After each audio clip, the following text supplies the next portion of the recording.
Friends, कुछ और confusing words आपके सामने। बेयर, बियर, इसका एक्सेंट है बेयर, नंगा। नंगे को हम नेकेड भी बोलते हैं, न्यूड भी बोलते हैं, NUDE, बेयर भी बोलते हैं। जैसे नंगे पैर, बेयर फीट, नंगे सिर, ठीक है, बेयर हेड। तो नंगा एक, जब हम नंगा शब्द यूज करते हैं तो थोड़ा अजीब सा लगता है, ठीक है। बिना ढका भी कह सकते हैं, ठीक है। सिर जो है बिना ढके मंदिर में जाना मना है, नंगे सिर जाना मना है। फर्क आता है कि हम नंगा शब्द यूज कहां कर रहे हैं। नंगे पैर, ठीक है, नंगे से अजीब नहीं लगता, लेकिन अकेला नंगा शब्द मतलब जो है ना, थोड़ा माइंड में गलत चीज आती है। खैर, वो अपनी अपनी सोच की बात है। Do not walk bare feet. बच्चा छोटा है, धूप पड़ रही है, बाहर दौड़ रहा है, माँ ने कहा कि डू नॉट, ठीक है, वॉक बेयर फीट, कि नंगे पैर ना जाओ, चप्पल पहन लो। सर्दी पड़ रही है तो चप्पल पहन लो, ठीक। तो बेयर का मतलब होता है बिना ढका, है ना। तो इसका एग्जाम्पल आपके सामने, ये इसको हम बोलेंगे बियर।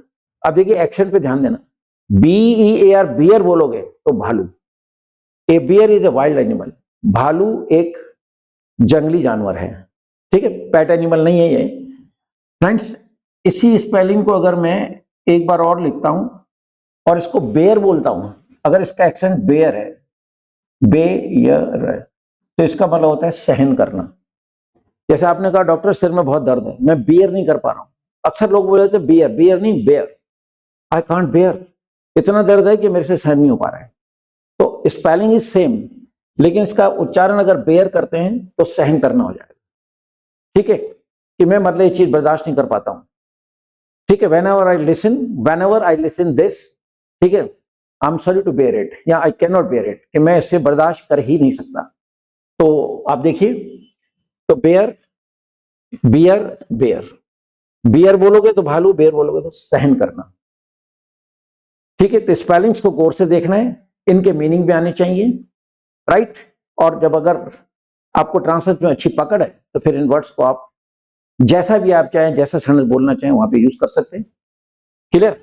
नेक्स्ट आता है birth. Birth action is same, spelling में फर्क है, यहाँ आई यहाँ ई। बर्थ का मतलब जन्म। I do not know my birth place, कि मेरे बर्थ प्लेस का मुझे पता नहीं, ठीक है।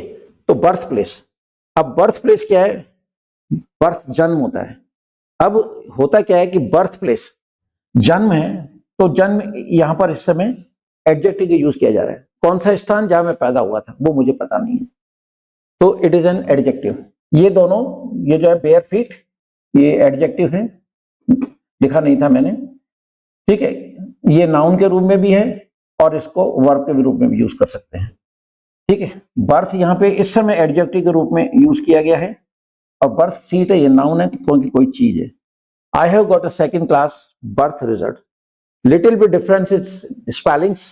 स्पेलिंग्स में थोड़ा सा फर्क है, आई और ई। तो स्पेलिंग्स को माइंड में रखिए ताकि लिखते समय, बोलते समय तो चलो स्पेलिंग नहीं बोलते, लिखते समय गलती ना हो, और बोलते समय इनका जो एक्सेंट है वो हम प्रॉपर यूज कर पाए, और शब्दों का हिंदी क्या है वो मालूम होगा, तभी हम इनको यूज कर पाएंगे। तो बर्थ, बर्थ, ठीक है, ये एडजेक्टिव के रूप में, ये नाउन के रूप में।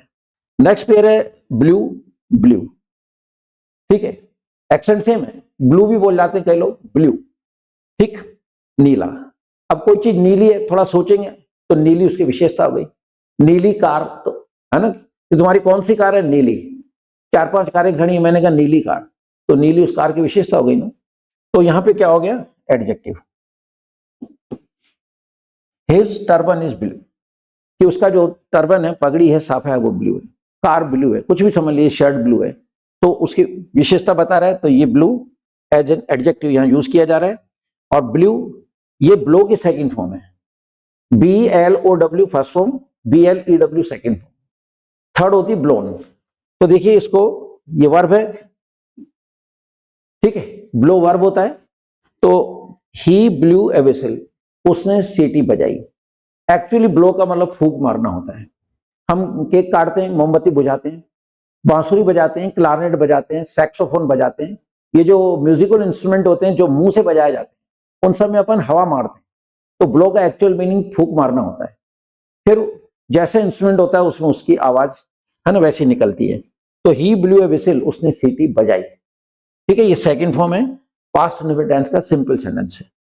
तो आप देखिए कि इनकी स्पेलिंग में थोड़ा फर्क है, ठीक है। तो इनकी स्पेलिंग को अच्छी तरह देखना है, फिर इनकी हिंदी आनी चाहिए, और जब कभी इनको यूज करो तो फिर आपको ट्रांसलेशन की अच्छी पकड़ होनी चाहिए, तभी आप प्रॉपर सेंटेंस कंस्ट्रक्ट कर पाएंगे और अपनी बात को प्रॉपर रूप में कह पाएंगे।